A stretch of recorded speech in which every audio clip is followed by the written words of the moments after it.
ये बसेस किसकी हैं? सीडीए की हैं, गवर्नमेंट की हैं, सरकारी बसेस हैं। सरकारी जब गवर्नमेंट ऐलान कर रही है 37,000 रुपया, तो आप लोग हमें कम से कम उस अदारे का तो आप लोग लिहाज करें ना। 37,000 रुपया तो दो है ना, गवर्नमेंट की आप लाज ही नहीं रख रहे। वफाकी हुकूमत ने इस्लामाबाद में न्यू इलेक्ट्रिक बसेस चलाई तो हर तरफ इस प्रोजेक्ट के गुन गाए गए। जाहिर है इन बसेस से सैकड़ों हजारों शहरियों को जबरदस्त रिलीफ भी मिल रहा है, मगर दूसरी जानिब इन्हीं बसेस में मौजूद कंडक्टर्स न सिर्फ इस फायदे से महरूम हैं बल्कि वो इस प्रोजेक्ट से इख्तिसाल का भी शिकार हैं। वफाकी हुकूमत ने माली साल 2024-25 के बजट में मजदूरों के लिए कम से कम उजरत 25,000 रुपये माहाना मुकर्रर की थी। हुकूमत ने यह बजट दोनों ऐवानों से मंजूर तो कराया, मगर इस्लामाबाद के हुदूद में भी सरकारी इदारों पर भी इसका इतलाक कराने में नाकाम रही। सीडीए के ज़ेर एहतमाम चलने वाली न्यू इलेक्ट्रिक बसेस में नौ तैनात कंडक्टर्स के माह तनख्वाह महज 25,500 रुपये है। इस हवाले से हमने कंडक्टर से बात की, सुनिए वो क्या कहते हैं।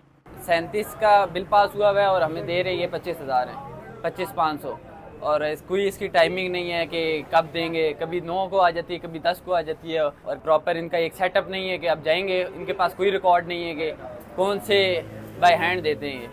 ना आपको यहाँ पे कोई मेडिकल की सहूलत है, ना आपको यहाँ पे किसी और चीज की सहूलत है, ना आपको कोई एक्स्ट्रा दिया जा रहा है, ना आपका ओवर टाइम है। आप एक छुट्टी करते हो, अगर आपको दिहाड़ी के हिसाब से देखा जाए 800 रुपये आपकी दिहाड़ी है, तो जिस टाइम डिडक्ट होती है 1500 2000 रुपये होती है। किस तरीके से, किस ला से होती है? कंडक्टर्स का यह भी कहना था कि हमारी कोई यूनियन नहीं जो मिलकर इस हवाले से आवाज उठाए, जबकि इनफरादी तौर पर बात करने से इदारा नौकरी से निकाल देता है। इस हवाले से जब हमने लेबर डिपार्टमेंट इस्लामाबाद से रब्ता किया तो उनके एक ऑफिशियल ने आफ्टर रिकॉर्ड ये बताया कि 37,000 रुपये से कम तनख्वाह देना कानून की खिलाफ वर्जी है, जबकि सीडीए ने पेपरा इदारे के तहत यह कॉन्ट्रैक्ट एक प्राइवेट टेप नामी इदारे को दिया, जबकि दरअसल लेबर डिपार्टमेंट, सीडीए और पेपरा तीनों इस बात में नाकाम है कि वो तनख्वाहें कानून के मुताबिक यकीनी बनाए। हमने सीडीए ऑफिस का 3 मरतबा विजिट किया और मोबाइल फ़ोन के ज़रिए भी हुक्काम से बात करने की कोशिश की ताकि इदारे का मौक़िफ़ जान सके, मगर हमें सीडीए का मौक़िफ़ ताहाल नहीं मिल सका।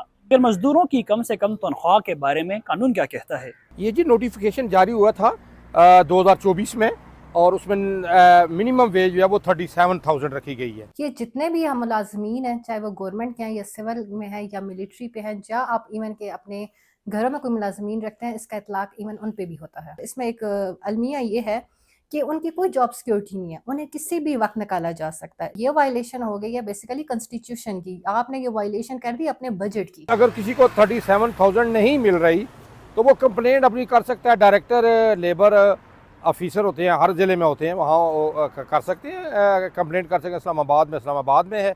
ग्रीन बस के मुलाजिमीन का कहना था कि अगर हुकूमत हमारा हक हमें दिलवा दे तो हमारे मसाइल में कमी और महंगाई के दौर में घर चलाना किसी हद तक आसान हो जाएगा।